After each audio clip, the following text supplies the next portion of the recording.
அனைத்தும் நீர் ததும்பி வழிகிறது.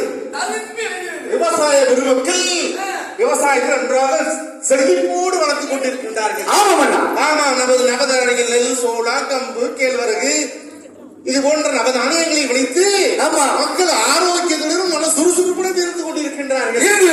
இப்ப வரும்போது பார்த்தா அங்கங்க இருக்கிற குளத்தை காண, ஏரியில தண்ணியே காண, ஆற்றவே காண, இடம் செஞ்சுட்டு இருக்க நீங்க எல்லாம் பண்ணா குளத்துல தண்ணியை காணும்னு சொல்லாது. இப்ப இதான் தண்ணிக்கு பஞ்சமே இல்லை.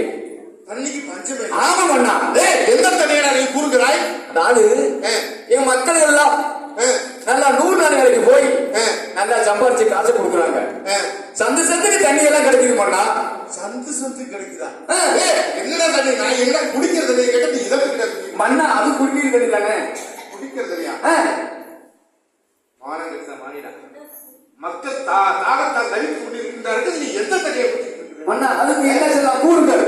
அதாவது நமது மத்திய அரசும் மாநில அரசும் சரி இணைந்து கிடக்குது இல்ல, ஆறு, ஏரி, குளம், குட்டை, அம்படு, கம்மா எல்லாம் அப்படி பராமரிப்பு இல்லாமல் கிடந்து கொண்டிருக்கின்றது. பராமரிப்பு?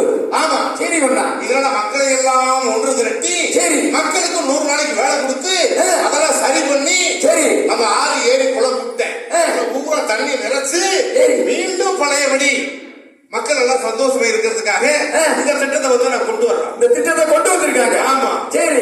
இதெல்லாம் பண்ணீங்கன்னா 100 நாளை ஒழுங்கா பார்த்தோம்னா நம்மளுக்கு நல்ல குடிக்க நல்ல குடிநீர் கிடைக்கும். குடிநீர் கிடைக்கும். ஒவ்வொரு பஞ்சாயத்துலயும் பஞ்சாயத்து வளங்கள் வந்து பெருகும்.